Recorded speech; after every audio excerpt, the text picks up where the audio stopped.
Bismillahirrahmanirrahim. Assalamu alaikum. My name is Sana Sultana, PhD scholar from Howden Zikri University, Multan. Last time हम लोगों ने mathematical method 1 का lecture number 11 देखा था, variational methods का हम लोगों ने इंट्रोडक्शन देख लिया था।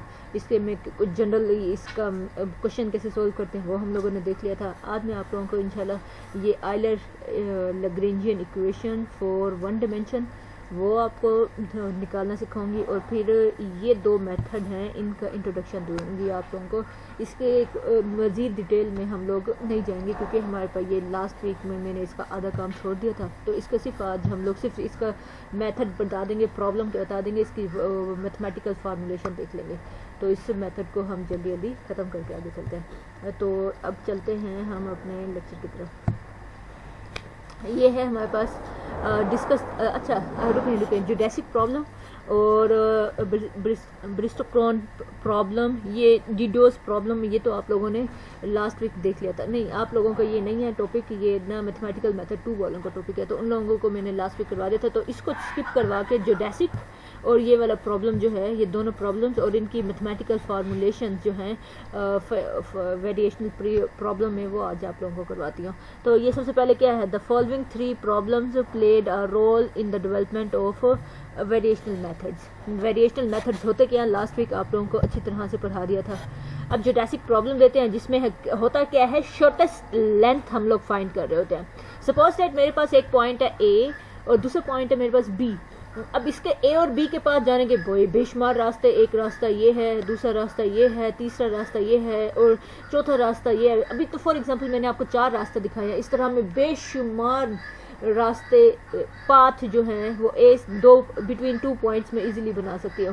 तो अब इनमें से प्रॉब्लम ये है कि हम लोगों ने शॉर्टेस्ट पाथ निकालना है कि हमारा टाइम भी कम लगे और हम सबसे कम टाइम में हम एक पॉइंट से दूसरे पॉइंट तक इजीली पहुंच जाए। तो ये हम लोगों का मेन थीम है। अब वो कहते हैं द प्रॉब्लम, जियोडेसिक प्रॉब्लम होता क्या है, the problem consist of finding the line. या तो हमने एक लाइन फाइंड करनी होती है, या आप उसे लाइन नहीं बोलते तो आप उसे पाथ बोल दें, पाथ नहीं बोलते तो उसे आप कर्व बोल दें ऑफ मिनिमल लेंथ। ऐसी लेंथ हो जो शॉर्टेस्ट हो, मिनिमल हो उसका। और फिर वो कहता है lying on a given surface, जो भी आपके पास सरफेस गिवन होगा, और ये हमारे पास सरफेस गिवन है। और फिर वो कहता है ज्वाइनिंग 2 गिवन पॉइंट्स, और 2 गिवन पॉइंट्स आपको गिवन होंगे। इन पॉइंट्स से ये जो ये सरफेस है इन 2 पॉइंट्स को ज्वाइन कर रहा है। अच्छा, ऑन अ सरफेस, इसी सरफेस पे ये ज्वाइन कर रहा है और इन अ स्पेस, ये स्पेस में। अच्छा, resulting curves known as geodesic curve. जो अगर आप इनमें जो शॉर्टेस्ट मिनिमल लेंथ आपका जो पाथ है या कर्व या उसका लाइन निकालने में कामयाब हो जाते हो, तो वो जब वो लाइन होगी जो इन दोनों पॉइंट्स को से जो शॉर्टेस्ट लाइन आप लोग निकालेंगे, उस लाइन को हम क्या बोलते हैं, उस लाइन को हम जियोडेसिक कर्व्स बोलते हैं। अच्छा, गिवन 2 फिक्स पॉइंट, ये 2 फिक्स पॉइंट है। अब प्लेन में चला गया है, what plane curve will have the shortest distance. और वही वो बता रहा है कि ये देखें, ये प्लेन में बात हो रही थी और ये स्पेस में बात हो रही थी। स्पेस का प्रॉब्लम आपको दिखा दिया है और प्लेन का प्रॉब्लम अब आप लोगों को दिखा दिया है। अब वो कहते हैं ये हमारे पास 2 पॉइंट्स हैं in a plane X Y, what plane curve have the shortest distance between 2 lines. तो वो कहता है हाँ यस, ये इसमें एक स्ट्रेट लाइन होगा। और फिर अच्छा, अब इसके मैथमेटिकल फार्मूलेशन हम देखते हैं। Length of the curve A B, आप लोगों को याद होगा लेंथ हमने ये फार्मूला यूज़ करते थे, फार्मूला लेंथ के लिए ये फार्मूला हम लोग यूज़ करते थे कहाँ, टेंसर एनालिसिस में आप लोगों ने देखा था। और ये फार्मूला आपने देखा था चैप्टर नंबर 6 बीएससी का चैप्टर नंबर 6 में आपने देखा था। अच्छा, अब एक और यहाँ पे काम क्या करते हैं, dx हम कॉमन ले लेते हैं। जब आप dx कॉमन लेंगे तो यहाँ पे तो 1 आ जाएगा और यहाँ पे इधर से डिवाइड हो जाएगा, ये वाली शेप हमारे पर बन जाएगी। और जब वो dx स्क्वायर आप बाहर कॉमन आएगा तो स्क्वायर और स्क्वायर रूट कैंसिल हो जाएंगे, तो ये dx बाहर बच जाएगा। अब आप लोगों को पता है ये d/dx में y डैश ऑफ x बन जाएगा। अच्छा, अब हमारा मकसद क्या है, हमने इस पूरे को मिनिमम करना है, मतलब शॉर्टेस्ट हमने लेंथ फाइंड करनी है। अच्छा, फिर अब बाउंड्री कंडीशंस हमारे पास आई हैं। बाउंड्री कंडीशंस हमारे पास ये होंगी, find such a curve that makes s minimum. और अब हमने एक ऐसा कर्व फाइंड करना है जो हमारे इस s को मिनिमम बना ले। ये s असल में क्या चीज़ है, द लेंथ ऑफ कर्व। ये जो कर्व हमारा ए बी है उसकी लेंथ है। अच्छा, अब फिर ब्रिस्टो, ये प्रॉब्लम हमने आपको बता दिया। फिर आगे ब्रिस्टो-क्रॉन प्रॉब्लम है, जिसमें क्या होता है, शॉर्टेस्ट टाइम ऑफ डिसेकेंट और जिसे फास्टेस्ट पाथ ऑफ डिसेकेंट या क्विकेस्ट डिस्टेंस बिटवीन डिसेकेंट हमने फाइंड करना है। अब ये इसकी मैथमेटिकल फॉर्म और ये सारा कुछ, इसका ग्राफिकल रिप्रेजेंटेशन, इसकी और ये इसकी फार्मूलेशन, ये सारा कुछ यहाँ पे गिवन है। ये अब आप लोग खुद करें, इसको खुद अंडरस्टैंड करें। और मैं अपनी चलती हूँ आयलर वालों की डेरिवेशन की तरफ चलती हूँ। और ये इस मेथड की, ब्रिस्टो-क्रॉन की डेरिवेशन, इसकी मैथमेटिकल फार्मूलेशन, इसकी ग्राफिकल रिप्रेजेंटेशन, ये आप लोगों की असाइनमेंट है, तो आप लोग इसे कीजिएगा। ये सारा कुछ यहाँ पे बता रहे हैं। तो अब मैं चलती हूँ अपने ये Euler Lagrangian equation for one dimensional, उसकी डेरिवेशन की तरफ चलती हूँ। डेरिवेशन दिखने में आसान है, लेकिन थोड़ी सी लेंथी है, थोड़ी सी समझनी पड़ेगी। इसको मैं पेन पेंसिल लेकर, वो अलग से भी मैंने समझाया, वो आप लोगों को दिखाती हूँ। सबसे पहले तो आप देख लें Euler Lagrangian equation when the ingredient integrand होता है, वो जो इंटीग्रेशन के अंदर वाला होता है, इन्वॉल्व 3 वेरिएबल्स। इसमें होगा एक वन डिपेंडेंट वेरिएबल यहाँ पे y है, वन इंडिपेंडेंट वेरिएबल यहाँ पे x है, और but the integrand involved derivative of dependent variable, और derivative of one dependent variable y का डेरिवेटिव भी यहाँ पे इन्वॉल्व है, अप टू फर्स्ट ऑर्डर, ज़्यादा से ज़्यादा फर्स्ट डेरिवेटिव तक गिवन हो, वो भी हमारे पास है पूरा। अब वो कहता है we formulate this result in the form of theorem as follows. वो कहता है अब हम इसी बात को, अब हम इसी रिजल्ट को थ्योरम की फॉर्म में ऐसे लिखते हैं। अब देखो ये हमारे पास क्या है, the state the theorem pertaining the minimization of functional of the form this। ये फंक्शनल है, हमारा मकसद क्या है, हमने इसे कोई मिनिमाइजेशन करना है, इसको मिनिमम करना है। रीज़न क्या है मिनिमम करने के पीछे, वो आप लोगों को मैंने बता दिया। अच्छा, सब्जेक्ट टू एंड पॉइंट्स और कंडीशंस हमारे पास क्या गिवन है, ये पहली कंडीशन ये, और दूसरी कंडीशन हमारे पास ये गिवन है। अब आपने क्या करना है, ड्राइव आयलर इक्वेशन। सबसे पहले तो हमने आयलर इक्वेशन बनानी है। जब हमारे पास आयलर इक्वेशन निकल आएगी, फिर हमने क्या करना है, ऑब्टेन फर्स्ट ऑर्डर इक्वेशन, उसकी फर्स्ट ऑर्डर इक्वेशन बतानी है, फर्स्ट इंटीग्रेबल इक्वेशन वो बतानी है, थर्ड केस बता रहा है अलजेब्राइक इक्वेशन, ये आपको बतानी है, एंड इट्स अलजेब्राइक इक्वेशन, ये हमने आपको निकाल के दिखानी है। अब ये चारों केसेस में आप लोगों को दिखाऊंगी, वन बाय वन आपको दिखाऊंगी, लेकिन पहले हम लोग क्या करते हैं, इसकी डेरिवेशन करते हैं। ये थ्योरी है हमारे पास, स्टेटमेंट गिवन है। स्टेटमेंट हमें क्या कहता है, ये फंक्शनल है, कंटिन्यूअस है, इसके कंटिन्यूअस फर्स्ट और सेकंड ऑर्डर डेरिवेटिव एग्जिस्ट करते हैं with respect to this variable. मतलब आप with respect to x, with respect to y, with respect to y dash, आप इसका फर्स्ट और सेकंड डेरिवेटिव एफ का इजीली ले सकते हो।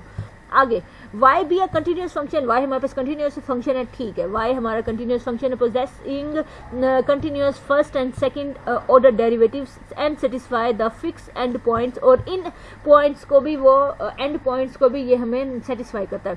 अच्छा, then in order that the dependent function this extremize means minimize करेगा या उसे मैक्सिमाइज करेगा। द फंक्शनल क्या होगा वो नीचे आपको बताते हैं। ये हमारे पास होगा, ये हमारे पास फंक्शनल है। आप लोगों को लास्ट वीक मैंने बता दिया था कि ये फंक्शनल हमारे पास क्या होता है, आई ऑफ वाई को हम फंक्शनल बोलते हैं, जो हमारे पास क्या कर रहा है, इंटीग्रेशन यहाँ से लेकर x1 से लेकर x2 तक, ये फंक्शन और डी ऑफ एक्स। अच्छा, it is necessary that the dependent function y should satisfy the second order differential equation, इस इक्वेशन को वो सेटिस्फाई करेगा, और यही हमारे पास असल में क्या है, आयलर लैग्रेंजियन इक्वेशन है। अब इसका हम आपको डेरिवेशन आपको दिखाती हूँ। पहले तो इसकी ग्राफिकल रिप्रेजेंटेशन आप लोगों को समझाती हूँ, फिर इसकी डेरिवेशन आप लोगों को समझाती हूँ। इसमें हमारे पास क्या है, जो y है, जो y आपके पास गिवन है, y डिपेंड्स ऑन x, ये जो ओरिजिनल कर्व हमारे पास ये है, जो डार्क लाइन में आपको नजर आ रहा है। अब हम क्या करते हैं, हम ये करते हैं कि इसमें माइनर सा चेंज लेकर आते हैं। अब माइनर चेंज हमारे पास क्या है, माइनर चेंज ये होगा कि हम उसमें एप्सिलॉन ऐड करेंगे। अब आप लोगों ने पर्टर्बेशन पीछे पढ़ा हुआ है, पर्टर्बेशन क्या करता है, वो उसमें एप्सिलॉन इन्वॉल्व हो जाता है। पर्टर्बेशन क्या होता है, आपके कर्व में माइनर सा चेंज, या तो वो ऊपर की तरफ चला गया होगा या वो कर्व नीचे की तरफ आ गया होगा। इस तरह से आपका ये, और ये दोनों पॉइंट्स, एंड पॉइंट्स ही आपके ये दोनों पॉइंट है। इसमें थोड़ा सा पर्टर्ब्ड किया, इस कर्व को थोड़ा सा पर्टर्ब्ड किया, पर्टर्ब्ड करेंगे मतलब इसे मामूली सा हिलाएंगे, तो वो जो नया बनने वाला कर्व होगा वो हमारे पास ई होगा। तो जो ओरिजिनल कर्व है हम उसे ई से डिनोट करें, जो नया कर्व है ई ऑफ एप्सिलॉन से डिनोट कर रहे हैं। इसमें सिर्फ इतना फर्क था, इसमें वाई जो था एक्स पे डिपेंड कर रहा था, इसमें वाई जो है एक्स और एप्सिलॉन दोनों पे डिपेंड कर रहा है। अच्छा, आगे चलते हैं। और यही बात वो उसने नीचे इंग्लिश में लिखी हुई है। सपोज दैट द कर्व, ये देखो ये हमारे पास कर्व है, इज रिक्वायर्ड टू फाइंड, अब वो कहता है इसी कर्व को हम लोगों ने क्या करना है, विच मैक्सिमाइज और मिनिमाइज या मोर जनरली मेक, हमारे ये जो फंक्शनल है हम इसे स्टेशनरी करना चाहते हैं, हमारा मकसद ये है। अच्छा, अब वो कहता है now consider the perturbation replace our new function. वो कहता है अगर हम परटर्बेशन करेंगे तो हमारे पास ये जो ये ओरिजिनल ई है, ये ओरिजिनल ई है, ये हमारे पास बन जाएगा ई ऑफ एप्सिलॉन, वाई जो है एक्स कोमा एप्सिलॉन पे डिपेंड करेगा। अच्छा, the of the curve E such that हमारे पास है, अगर ई हम 0 कर दें तो ये दोनों सेम हो जाएंगे। E is a parameter of differential equation, ये हमने परटर्बेशन में इजीली पढ़ लिया था। Curves and sufficiently small for such curves new values of functional becomes। अच्छा, अब इधर जरा गौर से देखो, हमारे पास फंक्शनल कहाँ है, रुको जरा, मुझे ऐसा लगता है मुझे ये मैंने इसकी डेरिवेशन की हुई है, चलो आओ जरा मैं आपको दिखाती हूँ। जो हमारा ओरिजिनल कर्व था उसमें f किस पे डिपेंड कर रहा था, x, y और y डैश पे डिपेंड कर रहा था, लेकिन जब आपने परटर्ब्ड प्रॉब्लम डाला तो हमारा f जो है वो डिपेंड करेगा x पर, y जो है अब ओरिजिनल y नहीं होगा, y x पर भी एप्सिलॉन पर भी दोनों डिपेंड करेगा, और y डैश भी जहाँ x पे अकेला डिपेंड कर रहा था अब x और एप्सिलॉन दोनों पे डिपेंड कर रहा है। अच्छा, और अब आपने इसका डेरिवेटिव ले लिया, अब इसका डेरिवेटिव यहाँ पे भी आया। अब इधर हमारे पास क्योंकि ये 3 वेरिएबल्स पे डिपेंड करता है, जब ये 3 वेरिएबल्स पे डिपेंड करता है तो ये हमारे पास हो गया, तो हम इसका पार्शियल डेरिवेटिव लेंगे, क्या कहते हैं, चेन रूल हम इसका लेके दिखाएंगे आपको। ये मैंने इसको बाय हैंड भी किया हुआ है, वो देखती हूँ मैंने बाय हैंड वाली कहाँ की है, ये रुको मैं बाय हैंड वाला अपना निकालती हूँ, फिर मैं ये देखें हमारे पास ये हमारे पास है फंक्शन, ओरिजिनल फंक्शन हमारे पास ये था, ये गिवन कंडीशन थी, और ये देखें हमारे पास ये फंक्शनल था, ये हमारे पास उस वक्त ओरिजिनल फंक्शन y x पे डिपेंड कर रहा था, y डैश भी x पे डिपेंड कर रहा था। जब हमने इसे परटर्ब्ड बनाया तो हमारे पास f as it is, x as it is, y जो है x और एप्सिलॉन दोनों पे डिपेंड कर रहा है, y डैश जो है x और एप्सिलॉन दोनों पे डिपेंड कर रहा है। एक ये बात, दूसरा हमारे पास अब हम इधर पार्शियल डेरिवेटिव ले रहे हैं, इसका डेरिवेटिव लेना है ना, क्योंकि अभी हमारे पास पार्शियल डेरिवेटिव हम ले रहे हैं। इसकी मैं आपको बता देती हूँ चेन रूल, इसको मैंने पहले भी एक्सप्लेन किया है, आप जाके इसे देख लीजिएगा, क्लासिकल मैकेनिक्स की मेरी प्ले लिस्ट होगी, वहाँ पे मैंने पता नहीं किसकी डेरिवेशन की हुई है, आइलर ही वालों की हुई है डेरिवेशन, वहाँ पे आप जरा देख लीजिएगा, मैंने चेन रूल डिटेल से पढ़ाया है। तो अब आज चेन रूल आपको बताती हूँ वो क्या होते हैं। जितने वेरिएबल्स होते हैं आप उतनी लाइनें बना दो, x एक वेरिएबल था, y वेरिएबल था, y डैश वेरिएबल था, एक ये बात।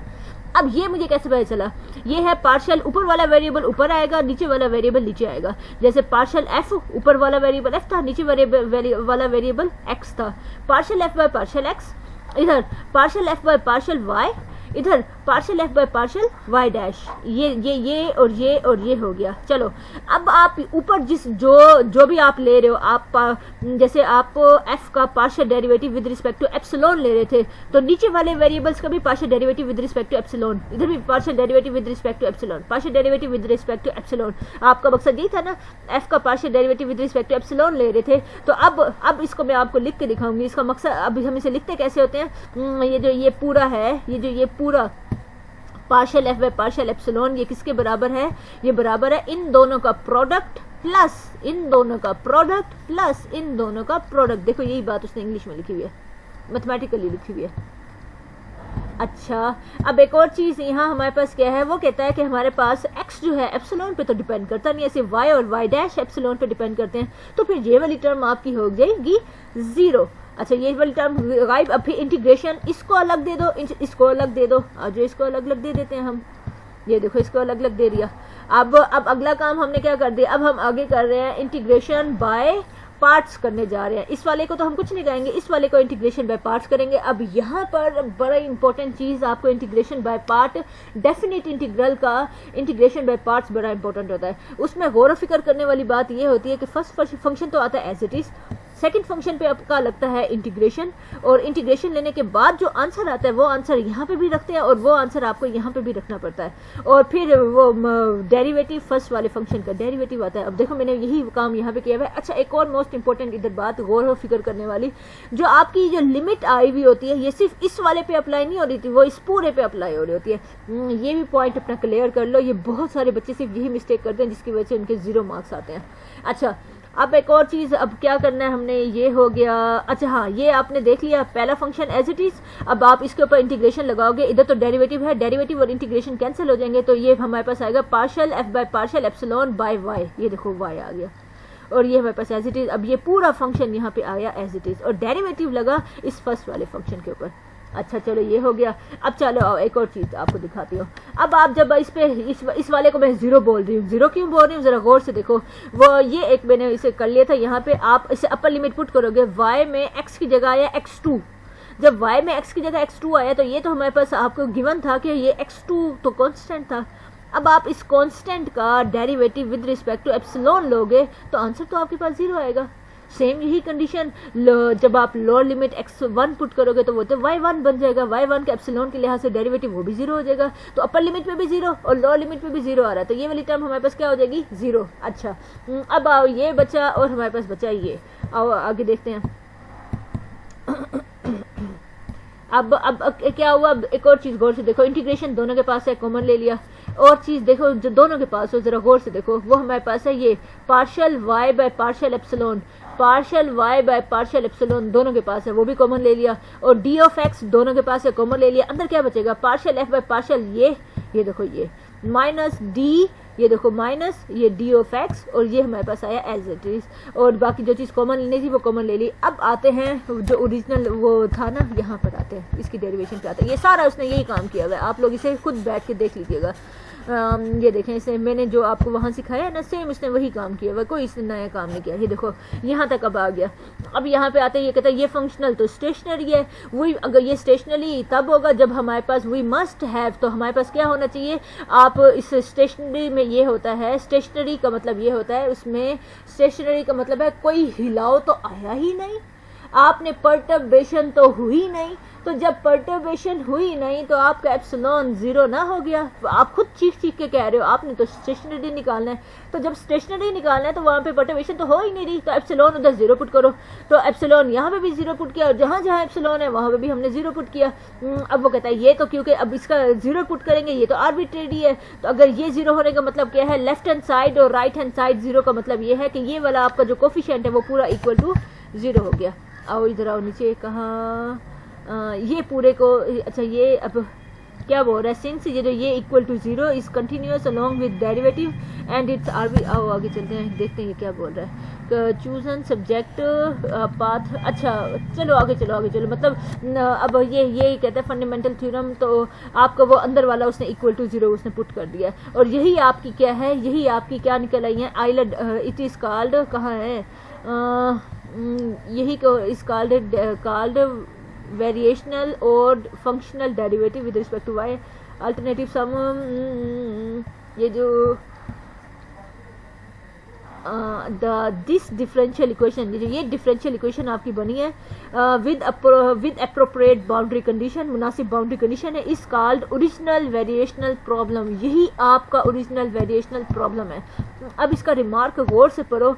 रिमार्क में वो ये कहता है द डिफरेंशियल इक्वेशन, ये जो आपको नजर आ रही है, is called Euler Lagrangian equation. हम इसे आइलर लैग्रेंजियन इक्वेशन बोलते हैं in one dimension, because there is one independent variable, यहाँ पे एक इंडिपेंडेंट वेरिएबल है, दैट्स वाई हम इसे वन डिमेंशनल बोल रहे हैं। आगे, in honour of Euler and Lagrangian who were two great mathematician of 18th century। और वजह क्या है इसका नाम आइलर लैग्रेंजियन इक्वेशन के, इन दोनों मैथमेटिशियंस की वजह से। The Swiss mathematician Euler solve the problem in 1744। वो कहते हैं सबसे पहले इन्होंने ये प्रॉब्लम सोल्व किया था in a tedious but ingenious method. वो कहता है उसने बड़ा ही मुश्किल वे यूज करके, लेकिन जीनियस मेथड यूज करके उसने इसे सोल्व किया था। 11 years after, 11 साल बाद, Lagrangian solve the same problem on the same given above. और फिर वो कहता है इसी लाइन पे उन्होंने सोल्व किया था। अच्छा अब ठीक है, अब ये स्पेशल केसेस हैं और मेरे ख्याल से टाइम भी हो चुका है। चले ठीक है, अब फिर क्वेश्चन आप लोगों को वो दे दिए, वो जो वो प्रॉब्लम था वो आप असाइनमेंट में कर लीजिएगा। इसी से ही मैं फिर कंटिन्यू करूँगी इंशाल्लाह नेक्स्ट लेक्चर में मिलती हूँ। तब तक अपना बच्चों बहुत ज़्यादा ख्याल रखिएगा। अल्लाह हाफिज़।